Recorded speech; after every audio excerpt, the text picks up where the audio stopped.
हम लोग जो जज करने में ना बहुत बहुत जल्दी करते हैं सोसाइटी में भी आजकल भी कि ये सही है ये गलत है. Thanks to Mirzapur actually and specially जो पंकज जी का कैरेक्टर है एंड जो देवेंदु का कैरेक्टर है मुन्ना, क्या हम ही सोसाइटी में एक राक्षस क्रिएट कर रहे हैं उनको इतना कॉर्नर करके, और फिर जब वो फटते हैं तो हम कहते हैं कि ये तो गलत हुआ. हम तो मिर्जापुर में बहुत सेंसर्ड दिखा रहे हैं. जो एक्चुअली में हो रहा है हमारे देश में, हमारी दुनिया में, वो बहुत ज्यादा खतरनाक है और वो पढ़ के मेरा दिल ज्यादा टूटता है. क्राइम की दुनिया में मोरल, एथिक्स और वैल्यू का कोई कीमत नहीं है.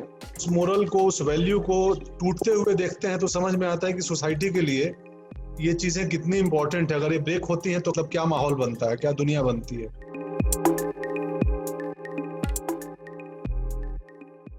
We spoke to the Tripathis on Mirzapur 2, that is Shweta Tripathi and Pankaj Tripathi, about morality and the thin line between good and bad, and how their characters are dealing with it in the season 2 of this Amazon Prime show. And this is what they had to say.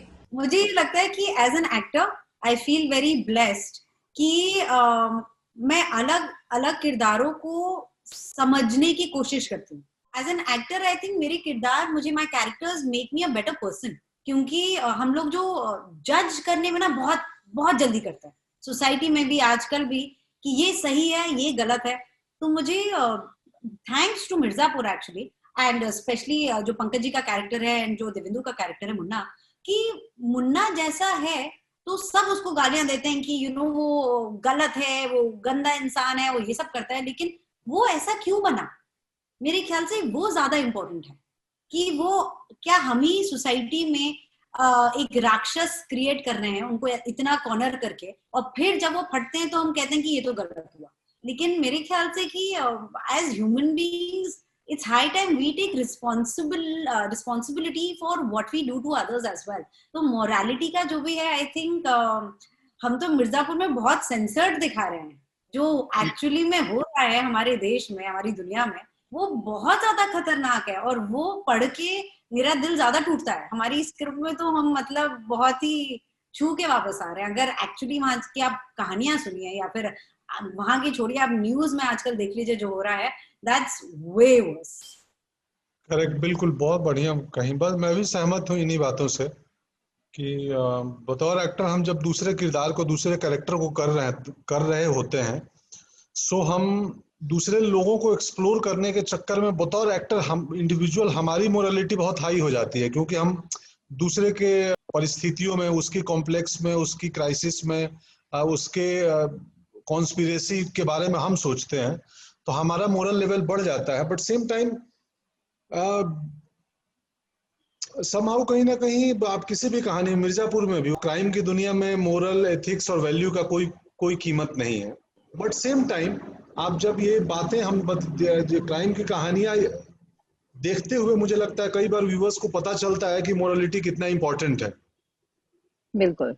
उस moral को, उस value को टूटते हुए देखते हैं तो समझ में आता है कि सोसाइटी के लिए ये चीजें कितनी इंपॉर्टेंट है. अगर ये ब्रेक होती हैं तो कैसी है, मतलब क्या माहौल बनता है, क्या दुनिया बनती है. आपका खुद का कैरेक्टर इस शो में मोरालिटी के साथ कैसे ग्रैपल करता है? What is right and wrong और बैड एंड गुड? कालीन भैया जो मेरा कैरेक्टर है वो एक बिजनेसमैन है. वो उनको व्यापार करने आता है, बट सेम टाइम वो डॉन भी है. बट वो डॉन वाले साइड को वो थोड़ा दबा के रखते हैं, वो पब्लिकली बहुत ज्यादा नहीं करते हैं. सीजन 1 के एंड में किया था कि मैं बाहुबली हूँ, तो बट वो ज्यादा मतलब वो चाहते हैं कि मुन्ना उनकी तरह बन जाए.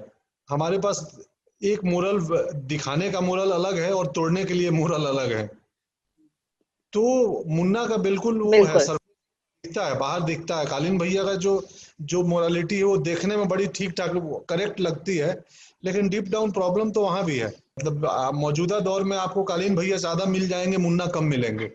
Shweta, your own character has gone through change, na? It's a character arc. She's a good girl who wants to do well in life, and now because she has lost someone she loves, she's going to change. So what do you think about your own character's journey in that good to bad thing?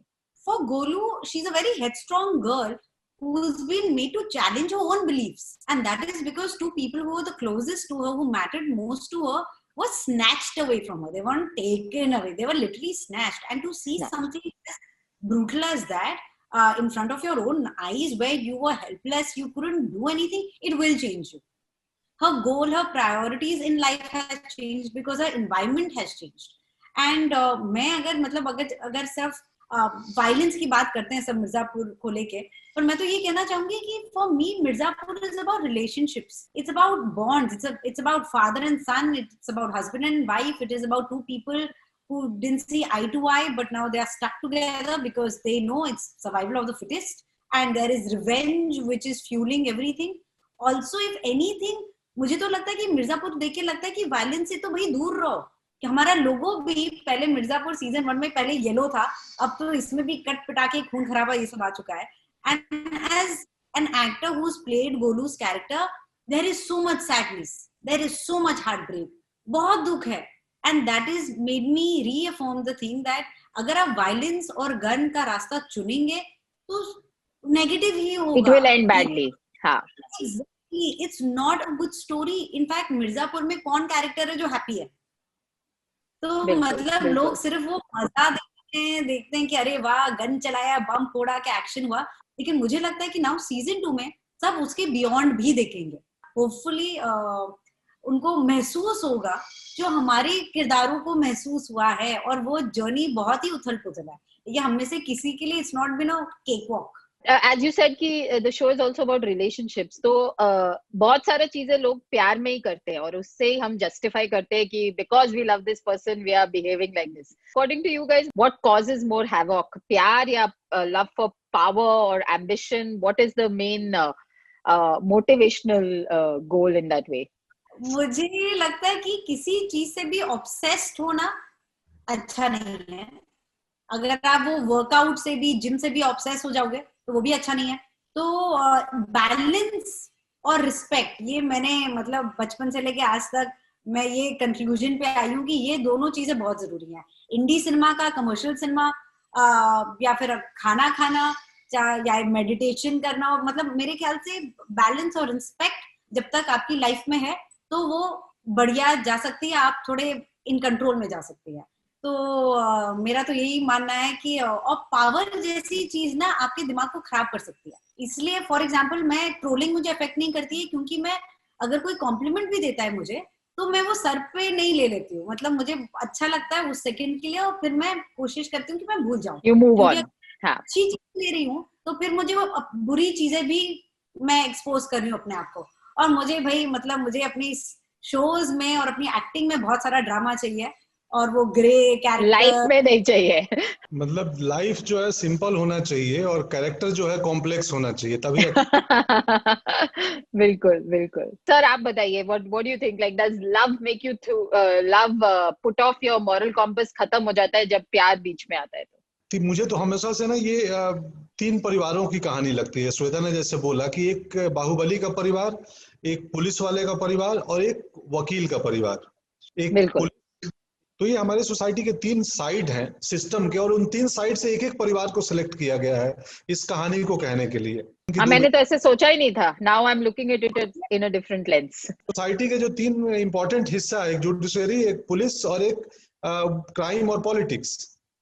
तो इस तीनों field से, in fact 4 field से, political परिवार भी है. वो मुख्यमंत्री, उनके छोटे भाई जो कि बार बार मेरे से पैसे मांगते हैं, जेपी यादव.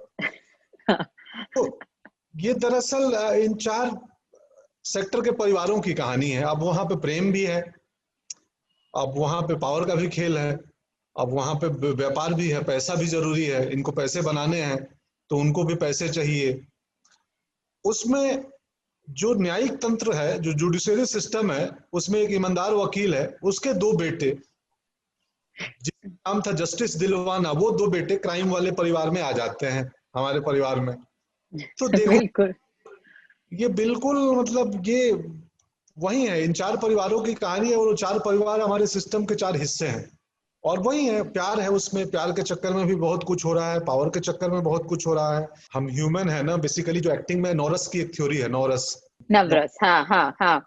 हमारी जिंदगी भी वही है कि हम पूरे लाइफ, आम रियल लाइफ में, बतौर एक्टर नहीं, बतौर पंकज भी, बतौर श्वेता भी, कि हम कहीं पत्नी का, कहीं पिता का, कहीं पुत्र का, कहीं गुस्से का, कहीं प्रेम का, कहीं हायरार्की का, हम अलग अलग रोल प्ले कर रहे हैं और पूरी जिंदगी इसी में लगी रहती है हर किसी की। आपको लगता है कि द शो ऑल्सो रिफ्लेक्ट्स कि how we live our life in normal day? मतलब ये तो ड्रामेटिक है, उसमें लोग मर रहे हैं और you know blood is being shed, but in real life also we are grappling with morality and you know wrong and right on a daily basis. So do you think that's why people find resonance in the show? तो कमाल है कि जिनके ये सारे सत्ता power का केंद्र जो होता है ना, वो चाहे पुलिस हो, ये सब किसके लिए होता है? समाज के लिए, एक कॉमन मैन, एक सोसाइटी के लिए। अभी तक तो शायद मुझे नहीं लगता सोसाइटी का कोई स्ट्रॉन्ग रिप्रेजेंटेशन कौन कैरेक्टर करता है श्वेता? कोई ऐसा कैरेक्टर है जो समाज को रिप्रेजेंट करता हो हमारे शो में? अभी तक तो नहीं, मेरे ख्याल से तो नहीं। तो वो समाज एंजॉय कर रहा है हमारे शो को। वही, पर आप सब भी समाज ही है ना, समाज वो हर किरदार कर रहा है। इनफैक्ट जो जैसे गुड्डू पहली बार जब देखते हैं ये पूरी लाइफस्टाइल, तो जैसे वो कहते हैं कि वाह यार जिंदगी हो तो ऐसी हो। हाँ। तो वही कि ना कहीं सब थोड़ा समाज का हर जगह से वो दिख रहा है, लेकिन बोलता है मिडिल क्लास का आदमी नहीं होता है। वो कल बनाते हुए बोलता है कि भैया हमको भी इंडियन आइडल में जाना था, लेकिन देखिए जिंदगी ने क्या कर दिया, मैं साइकिल का पंक्चर बना रहा हूँ। तो बीच बीच में आप समाज का रिप्रेजेंटेशन बहुत मिलता है। जो क्लासरूम के बच्चे हैं, जहाँ पे गोलू चुनाव लड़ रही हैं, वहां के प्रिंस चुनाव के बच्चे, किनको वोट देना है, क्यों वोट देना है। आम एक मिडिल क्लास का ड्रीम क्या है? उसको लगता है कि पावरफुल लोग ज्यादा बेहतर जिंदगी जी रहे हैं, मसलन मुन्ना। तो उसी ग्लैमर में, उसी चार्म में वो दो इनोसेंट लड़के आते हैं क्राइम के फील्ड में, और अंतो एंड ऑफ द डे उसमें से एक को अपना जीवन खोना पड़ता है। तो समहाउ हम मिर्जापुर क्राइम को ग्लोरीफाई नहीं कर रहा है, बता रहा है कि इस दुनिया में अगर आप पावर के चक्कर में, ग्लैमर के चक्कर में आ रहे हैं तो आपकी लाइफ थोड़ी रिस्क पे है। जैसे श्वेता ने बोला कि अगर गन उठाओगे तो एंड बैड ही होगा। गोली कहीं भी चलती है तो कोई ना कोई मरता ही है और वो बुरा ही होता है। बिल्कुल बिल्कुल।